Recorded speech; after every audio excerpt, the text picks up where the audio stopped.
Master Brother Lee was a music teacher in 201 who basically taught us not only rhythm and rhyme and taught us how to read music, but he taught us jazz. And he taught us jazz and the foundation of jazz, of not only the history of jazz and who jazz came from, but how it was taught to him and how he related that to us. He was a great music teacher, man. You know, I learned from him how to play 3 different instruments. You know? What instruments? Bass clarinet, saxophone, alto saxophone, bass clarinet, clarinet. And now I play synthesizer, keyboards. Me and my little daughters, we got us a little band. I brought them some stuff, you know, because they don't teach music in school like he taught it. He taught music theory, music tech. He taught music as a whole, man. You know, like I said, masterly, huh? How old was you when? Come on, man. I was learning from him when I was 11 and 12 years old. You know one thing that why his classes were so interesting, because he taught it where we can relate to it at the classroom level, you know? And he allowed us to bring the instruments home. We should be bringing the instruments home. Man, them instruments cost $500 and $600. We should bring alto sax home, clarinets home. You know what I'm saying? Come on, man. They don't even it was real.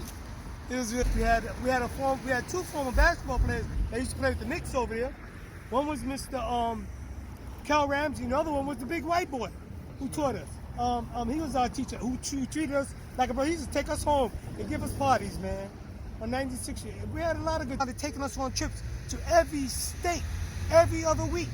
They used to take us to Pennsylvania, Arkansas. They used to take us to Washington D.C., Philadelphia, Virginia.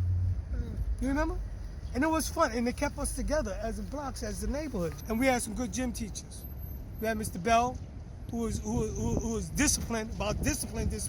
He'll tell you that he'll beat your mama and papa if you went and got them.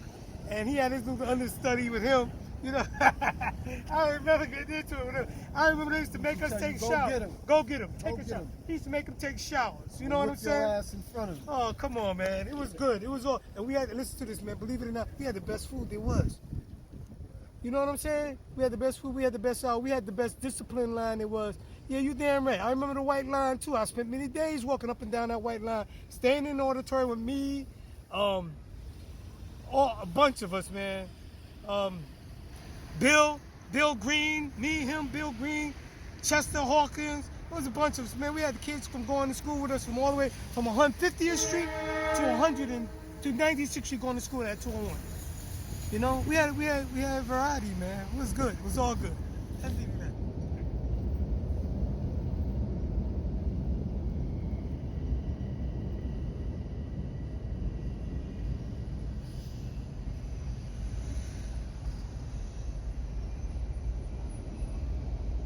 The parties was it for me.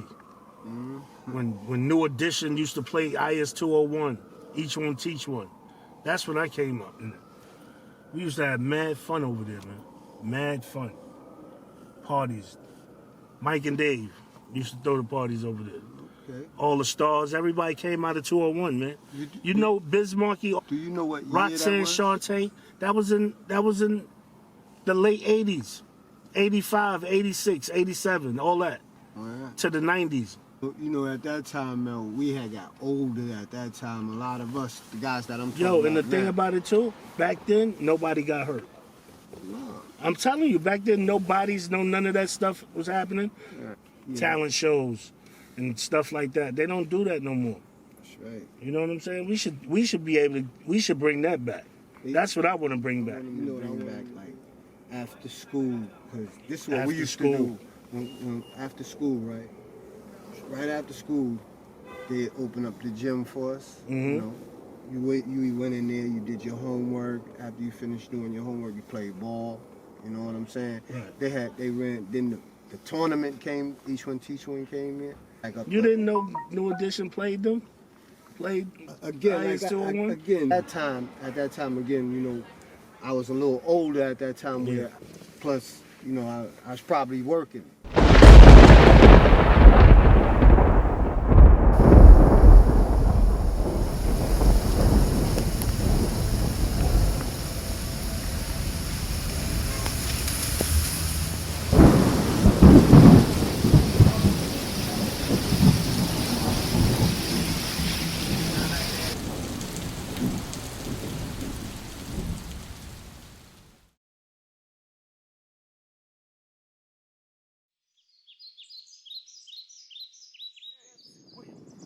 Say it again. James Best Williams. Junebug. Come up here, 1965. That's when this here school was built. Right here in our block. Named Arthur A. Schonberg. A school back there when they was busing in white students from Queens, Brooklyn, the Bronx, and also Lower Manhattan to be taught here in this here school under a white establishment, which was white teachers and white administration, and also white staff. There used to be buildings right here, where 201 is right here now, and used to have a big sand hill right next door to building 77, which was directly across the street from this building here. And we as kids, man, we used to go in there and play on top of the hill of the sand, and they used to bring refrigerators in. They was bringing in stoves. They was bringing in all types of gym equipment. Mr. Hexaw, he had kids around here, man. He had about 9 kids. The Hopkins family that was upstairs. You understand? Larry Johnson and them family that was over here. You understand? The Elliott family, Tyrone Goldvan family. You know, all these here was different families, man, that we had here in the hood that made things go correct. You understand? Especially the parents. They didn't play no games. You know, the parents didn't play.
Mother Ella Josephine Baker, who's considered to be the mother of civil rights. She's the mother of the civil rights movement. And when she used her platform in the 50s and in the 60s to speak publicly, she encouraged parents like the IS-201 parents and others to create grassroots movements. And not only to create them, but also be involved in activism. Was in the waters, man. They had fun in the waters, man, to keep this here thing here open, man. Had to go to community meetings and shit like that. It took about 6 months. And after the 6 months, everybody was gone. All the white folks was out of here. Right. You had the Berkeley families, you had the Hena families, you had the Williams families. You understand? You see those other families you had around. It was so many families, I just can't call them all. The Harrises. The Harrises, the Pattersons, you understand? You had so many. You had the upstairs in the building, you had the Douglas family. Oh man, there was so many families that was involved right here. And at that time in 1965, when I came here, I was 10 years old. I went to this here school, my sisters, all of my friends, neighbors. And in this school here, the curriculum was turned around. And the way it was turned around, it was that we had a lot of black teachers that came out through the South, which was our principal, which was Mr. Ron Evans. And he came up through the South from Fayetteville, North Carolina, out of Fayetteville State University. And he came here in this school here as a principal, and he changed the whole program around for his dealing with black culture. And the educational part of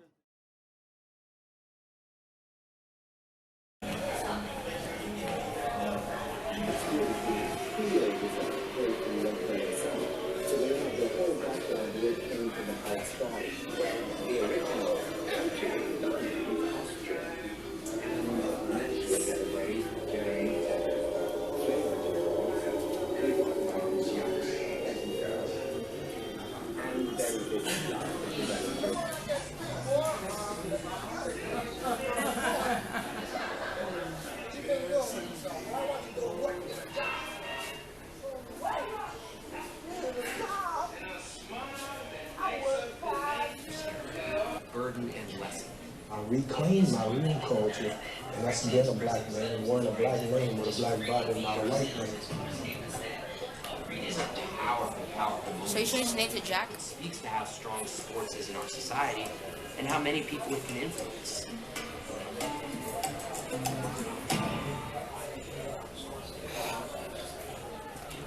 Oh, it's Jack Johnson's original name. His original name.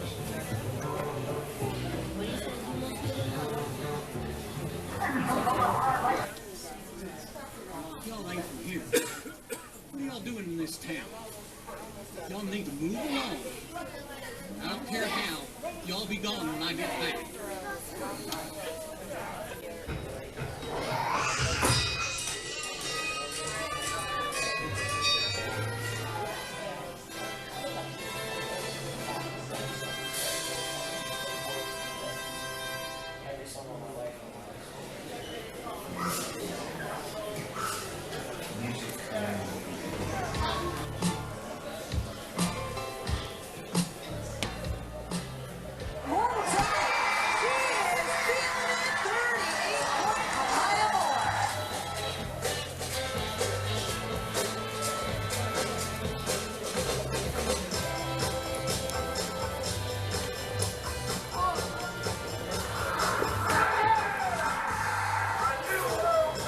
Bob Gibson, you don't know who that is. Hitman.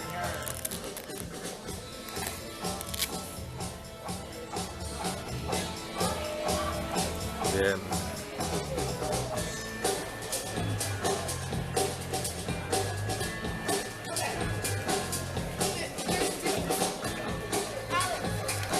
man. I can't breathe it. I can't say that.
As the world was watching and as the world was listening to the events that was taking place, like Brown versus Board of Education, Civil Rights Movement, the signing of the Civil Rights Bill, he was watching and he was listening.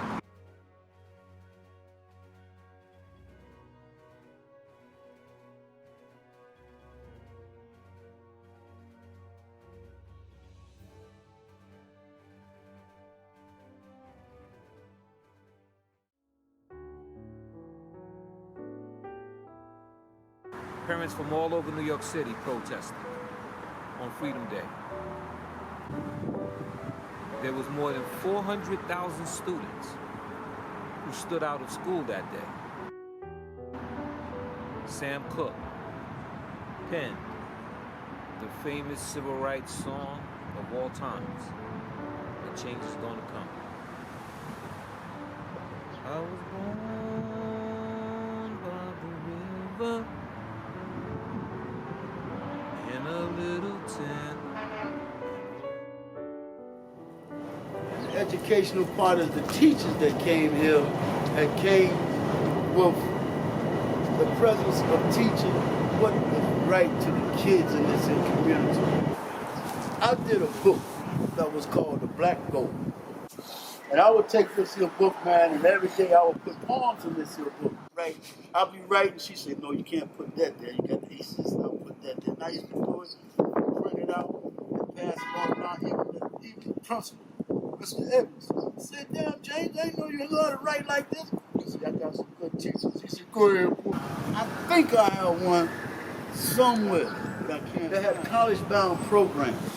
If you did good and at the end of the year and you passed and you go into the 9th grade, you automatically in a college-bound program. And they had ceramics classes, they had science classes, they had any type of class that you would want. Anything that a kid would want to deal with for as a career, using his hands, they had it here free. Brother Hassan was one of the brothers that was here in the school here. Back in the day, that was a rebel. You understand? We had a thing where we used to go to get summer jobs. And all the summer jobs used to be taken, the slates, they would take all the summer jobs from us in the community. So Brother Hassan, he would get about 60 of us, and we'd go to 125th Street over by Broomstein, upstairs there. That's where they had, where we go and get the job. So they had cut the jobs off, and we couldn't get no slates. So it was about 60 of us one day came up there. Me, Halim, all of us. Frankie Banks, all of us was up there. You understand, to get us a job. So the thing is, as we was in there to get the job, you understand, they said, nah, y'all can't come in and get none of these here jobs. So Hassan said, y'all go on up in there. So we came up in there and towed the joint up. Less than 24 hours, we had 60 kids that had jobs for the summer. And that was because of Brother Hassan from this school right here, IS 201. That was in the summer of 1968.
Like when they was telling us that we was moving into the new school, CS 30, 31, we was all sitting in class, and they was like, all right, the school is ready now. You know, all of y'all grab your desks and your chairs. You had to grab your own desks. And we was, you know, just carrying them down. I don't know how many it was of us, but of course it was a lot of us, a lot of kids. Everybody had to take their own desk. And we walked all the way down, and we had to walk all the way down there with our furniture. It used to be engraved on one of these pillows right here, the year of the school, but I don't know what happened. I think that's very important. And my recollection said it was 1965.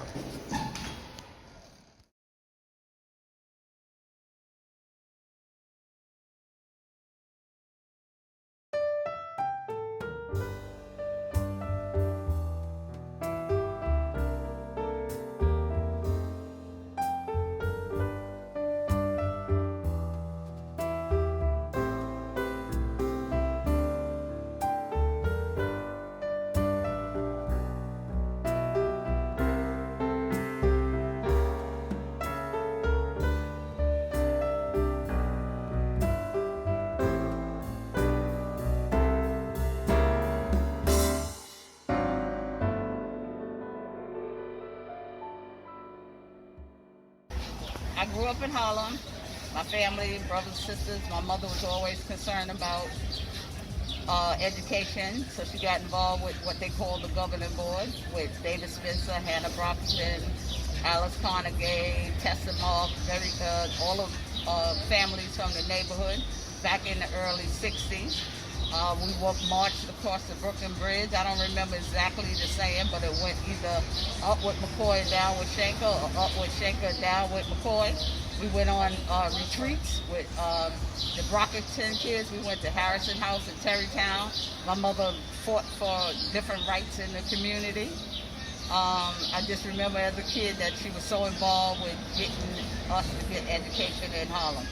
We had a lot of young teachers that came there, and we also had Bert Brown, who became the district superintendent, that made sure that these teachers still stayed in Harlem.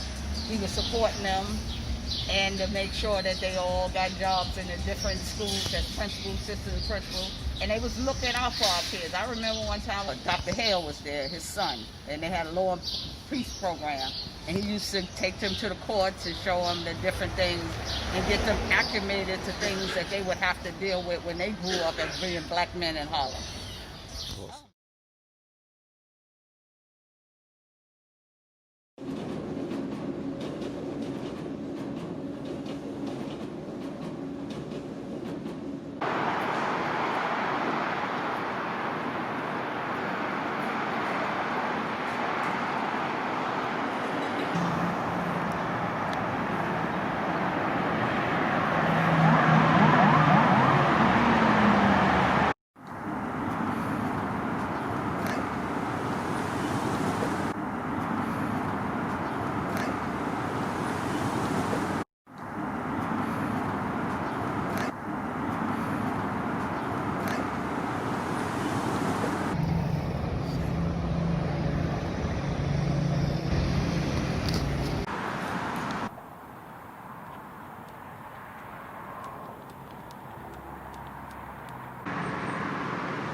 I didn't think getting these interviews was gonna be this hard, man. You know?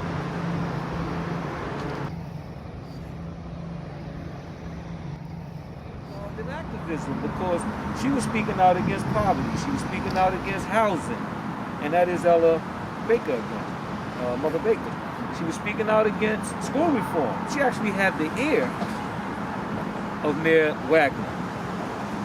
And in my mind, that $5 million that was allocated to build IS 201 clearly came out of all that was taking place in the world. So our parents, those IS 201 parents, was listening to what was going on throughout the entire civil rights movement. They was also listening to Sam Cooke when he was talking about, when he penned that song, Change is Gonna Come. All that was relevant. All of that.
George Floyd. George Floyd. George Floyd. George Floyd.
I'm out here to say no to white supremacy. I'm out here to say no to NYPD intransigence. I'm out here because we have the right to peacefully protest under the Constitution, and we have a moral right to stand up to white supremacy. So fuck you, de Blasio. Stand down. I'll come